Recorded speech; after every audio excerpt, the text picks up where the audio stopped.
كافي.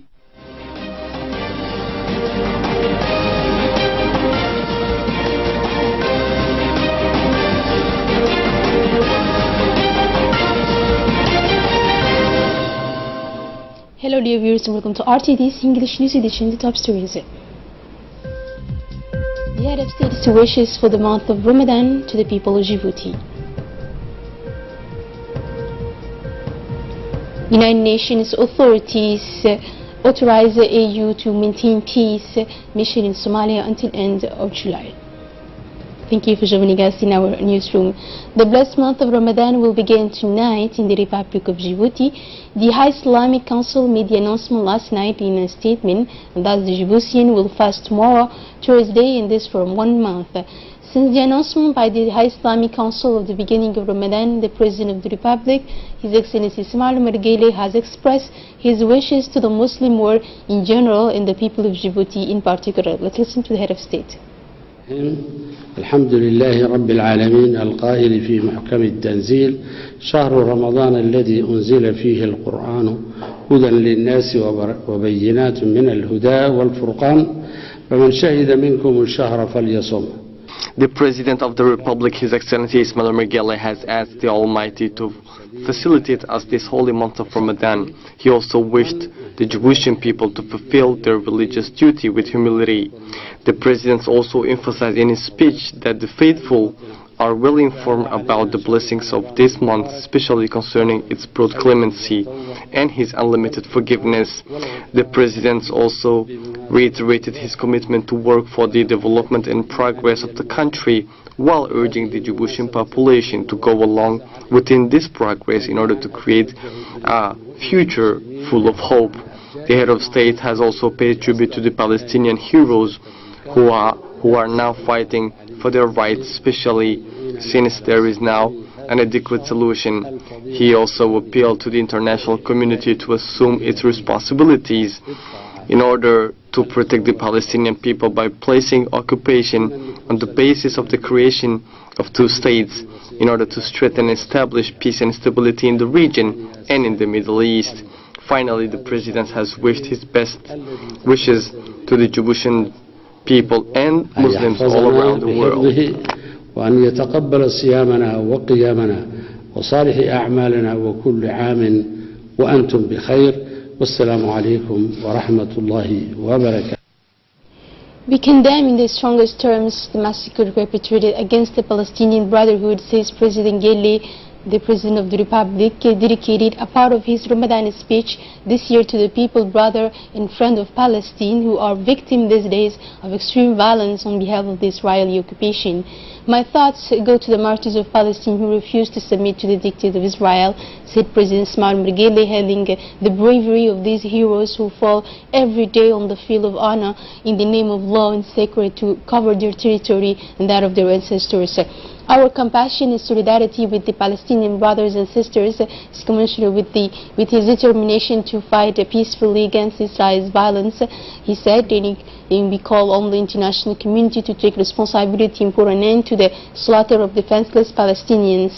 The President continued, we also demand the opening of a United Nations investigation that identifies those responsible for the bloodshed that is taking place in Palestine today. The Djiboutian President said, reiterating his belief in the impossibility of considered lasting and inclusive peace for all people of the Middle East without the prior achievement of a 2-state solution.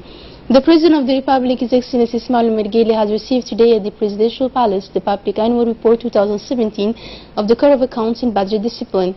This document, presented to the head of state by the President of this institution, devoted to the promotion of our good governance, Mrs. Mahin Mohammed Ibrahim, inserts all the missions of controls and audits operated by the Court of Accounts and Discipline budgetary on the lapse of the last year 2017. During her audience with the President of the Republic, Mrs. Ismahan Mohammed Ibrahim was accompanied by all the members of her staff. In addition to the inventory of its financial control tax, the public annual report for 2017 of the Court of accounts and budget discipline did not derogate from its ethical principle while issuing observations and practical suggestions for all larger budget strengthening our country in terms of financial transparency.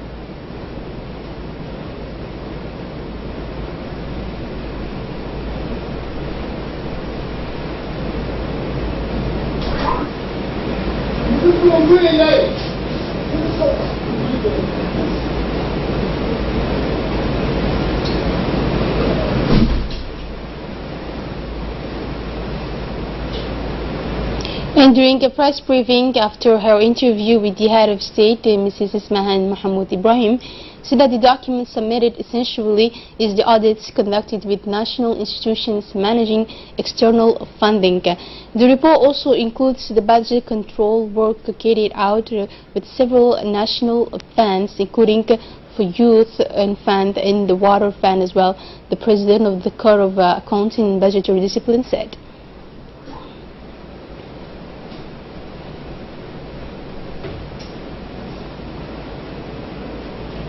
The Court of Auditors hosted a major consultation meeting with the National Anti-Corruption Commission.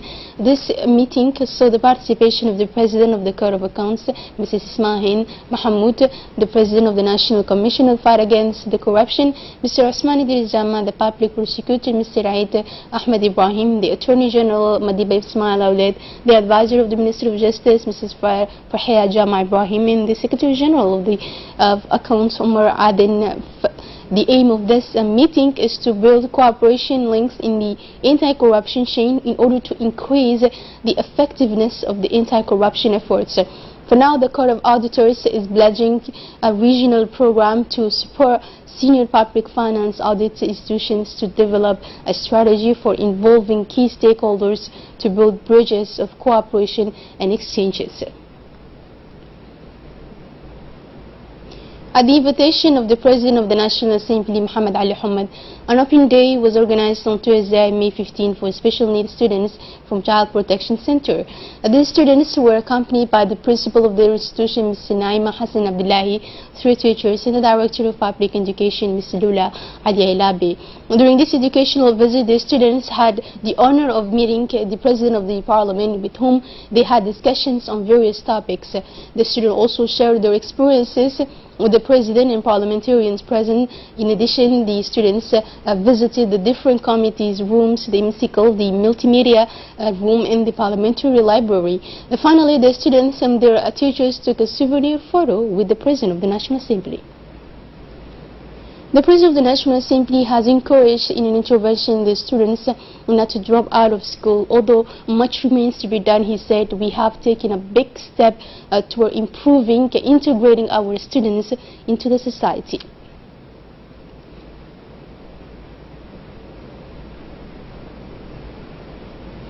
This morning, the Minister of Health, Dr. Jamal Muki, attended the closing ceremony of the caravan activities that began a week ago in the community of Halhal. Indeed, after the region of Dakhil, it was the turn of Ali Sabih region to host this medical surgical caravan that just ended here in Halhal. And this closing ceremony took place in front of Ali Adi Health Center, which was recently renovated and whose technical platform has also been improved.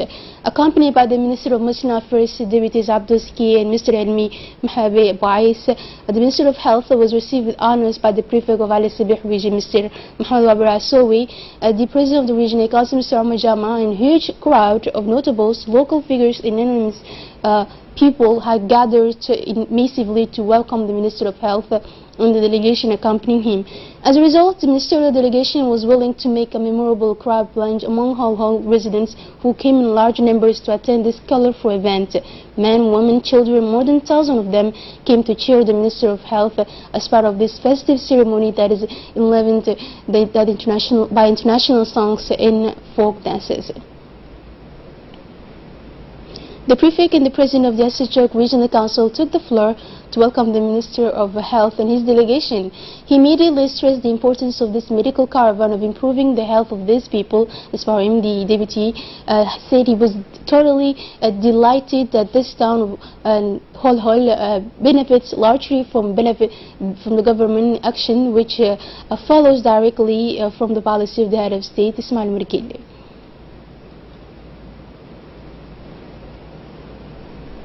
In his speech, the Minister of Muslim Affairs, Mr. Mumin Hassan Berre, said that the development of the locality of Hol was on good tracks, and he reminded that thanks to the policy of the President of the Republic, the promises made to the inhabitants of Hol were honored as whole. And as for the Minister of Health, Dr. Jamal Muki presented the objectives of this medical caravan that correspond, he said, the guidelines of the roadmap issued by the President of the Republic and head of the government, Ismail Merkele. The Health Minister also said that the priority was also reserved for the health of the mother and child, and this is in accordance with the instructions of the First Lady, Mrs. Khadra Mohammed Haiti. After the speeches, the Minister of Health delivered a large batch of food, dates, blankets, and mosquito nets for more than 400 most disadvantaged households. A donation from the First Lady consisting of 1,000 clothes for women was also hand-delivered to the local authorities by the Minister of Health, Dr. Jamil Moki. The Minister has not failed to remind local authorities to ensure that the distribution of these goods and materials is done fairly with special attention and absolute priority in favor of the poorest households. During the closing ceremony, the Minister of Health and his delegation were invited for a visit to the consultation rooms to learn about the activities of caravaneers of health that take place in the newly renovated premises of the health center of Hol. And finally, on the sidelines of this ceremony, the Minister of Health, Dr. Jan Mamouki, went to meet the notables of the locality of Hol. The purpose of this meeting is to discuss and exchange with the wise people of the region on the preponderant issues that concern the inhabitants of this region. This consultation with the Minister of Health has mobilized more than 100 notables for frank and direct dialogue. On behalf of the population, the representative of the wise Hol expressed his thanks in place of the head of state, Ismail Merkele, whose enlightened policy has a much benefit to the people of Djibouti as to the inhabitants of rural localities. The Minister of Health, Dr. Jab Mamouki, first thanked the audience for responding so many to his call. He asked to convey his thanks also to the whole population for their massive mobilization in the closing ceremony. And now to the other news of this edition. On the initiative of the delegate ministry in charge of decentralization, the theme of resilience was at the center of an important consultation meeting between this department and the Ministry of Agriculture. The meeting was held in a conference room co-chaired by the Ministry Delegate for Decentralization, Hamadou Mohamed Aramis, and his colleague in Agriculture, Mohamed Ahmed Awali. This first meeting had a triple objectives to take recognitions of the activities programmed in the various current and future projects by deciding the theme and geographic areas of interventions. Reflect on improving the effectiveness of these interventions in the interior regions of the country by coordinating them further. Reflect on the accountability of the decentralized services of the ministry, better equipped and to intervene in emergency situations such as failures of drilling or emergency water supply to the population. The two ministers agreed to hold at the end of the blessed month of Ramadan rotating technical consultation meetings in the regions involving themes from two departments concerned. The Ministry of Housing, Urban Planning and Environment organized the National Conference on the Application of Environmental Protection Regulations on May 13 and 14th in the RTD region at the Sunny Hill Center. These meetings brought together some 50 representatives of civil society, key ministers and regional authorities, and allowed for a thorough reflection on the specific environmental issues in Djibouti.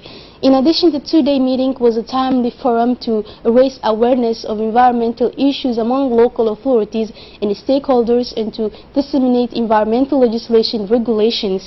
The various communications were accompanied by the distribution of the legal reference documents of the Ministry of Housing, Urban Planning and the Environment, namely the Environment Code, and the various officials' decrees concerning pollution, impact studies on biodiversity, and among others.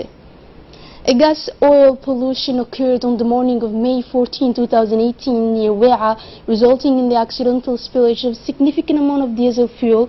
It was an opportunity for some of the participants of the national meeting on the application of the national regulations of protection environment that are held in Arta to see firsthand the procedures and actions of the Ministry of Housing, the Ministry of Planning and Environment in case of pollution. That's the Director of the Environment of Sustainable Development, Hussein Dirash, accompanied by the President of Arta Regional Council, the representative of the Gendarmerie and officials of the competent authorities went to the place of the accident of the truck carrying hydrocarbons. Urgent measures were taken on the site, such as the security of the place and the mobilization of the crane of the National Gendarmerie to move the truck in order to stop as soon as possible the spill of diesel that minimize environmental damage. An important closing ceremony of the awareness campaign on values of motherland and school initiated by the High Military Command and implemented with the Ministry of National Education and Vocational Training took place the day before yesterday afternoon at the Tactical and Technical Training Center of Amboli. The ceremony was held under the chairmanship of Army Chief of Staff Zakaria Sheikh Ibrahim and was attended by General Ali Hassan, advisor to the Chief of Staff, and General Ali Tahir, Deputy Chief of Defense Staff, senior officers, and Director General of Education. The closing program started with the workshop as the driving training service, the armored regime of camshell light of large armored vehicles with their different cannons. And the second part of the closing program was the national anthem played by the fanfare initiates and sing together by all instances determined in sports activities such as the race for students, bags for firing of criminals between schools also took place. Cups and medals were also presented to the heads of the schools whose students shine during all the sports.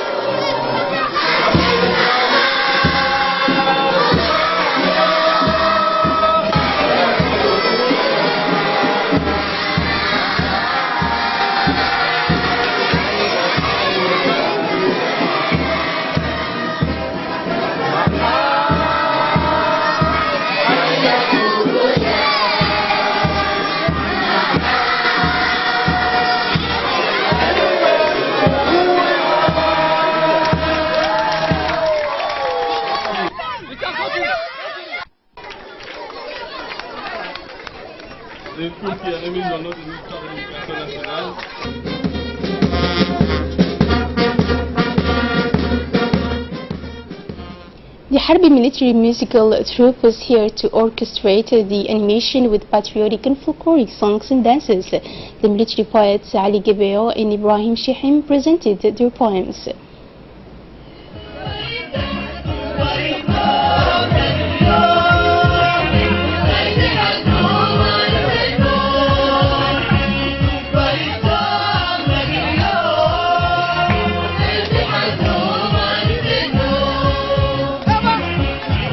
dhallinyaradii qarankay kaama qaade qolqolladan dalkeenne nimcaduhu qulqulayaan haddii aad qadarinood qalbigiina qaadaan qaaradaha reer yurub nigu quufilaadaan quursi aad ka bixin iyo qasaara niqaabili. A strong delegation went to the village of Ali Adi for a working visit in order to talk face-to-face with the refugees living in this village. This delegation was led by Resident Coordinator of the United Nations System, Barbara Manzi, and hosted by Honor's Executive Secretary, Mr. Hussein Dirar, and the staff of the Ali Adi. The delegation was composed of the new ambassador of the United States of America to Djibouti, Mr. Larry Andre, the new ambassador to Japan to Djibouti, Mr. Koshin Tani, a representative of the European Union, as well as the staff of the UNHCR and the owners. The delegation had a meeting with the notables and the women living in this village to listen to the needs and grievances reported by them, and they noted all the needs cited by the refugees and promised to provide answers and solutions as soon as possible. And after the discussions, the delegation gave an overview of the school where the refugee children of this village frequented. They talked to the teachers in this school about how they pass on their knowledge to the children. In a speech on this occasion, the UN resident coordinator in Djibouti expressed her deep thanks and gratitude to the National Office for the Relief of Refugees and the victims of their warm hospitality. She also thanked the refugees residing in the camp of Ali Adi. The representative of the European Union expressed his satisfaction in participating in the event. First part, the US ambassador to our country, Larry Andre, noted that he noticed a significant change in the village of Ali Adi. On the international news, United Nations authorizes African Union to maintain peace mission in Somalia until the end of July. More with Hindi Ibrahim. Today decided to authorize member states of the African Union to maintain the deployment of the African Union mission in Somalia mission until 31 July 2018, recalling also its decision to authorize the regional bloc to reduce the mission's troop and police personnel level by the end of October. Palestinians recalling voice to the EU countries who attend US Embassy Gala in Jerusalem. More in this video. The authority recalled on Wednesday its voice to the 4 European countries who participated in a gala celebrating the opening of the US Embassy in Jerusalem Sunday. The Palestinian voice to Austria, the Czech Republic, Hungary and Romania were called for hearing on the support the countries showed for the embassy's move, which the Palestinian Authority strongly opposes. As Harris revealed Saturday, the 4 countries participated in the event dispute the European Union's policies against relocating the embassy to Jerusalem. We highlight the value of our relations with all European Union member states. Those relations are based on the commitment to international law, Union resolutions and human rights, said Dr. Amal Jadou, a Palestinian Minister of Foreign Affairs. This is it for this edition. Thank you for joining us on RTD channel, and we wish you a happy Ramadan Kareem.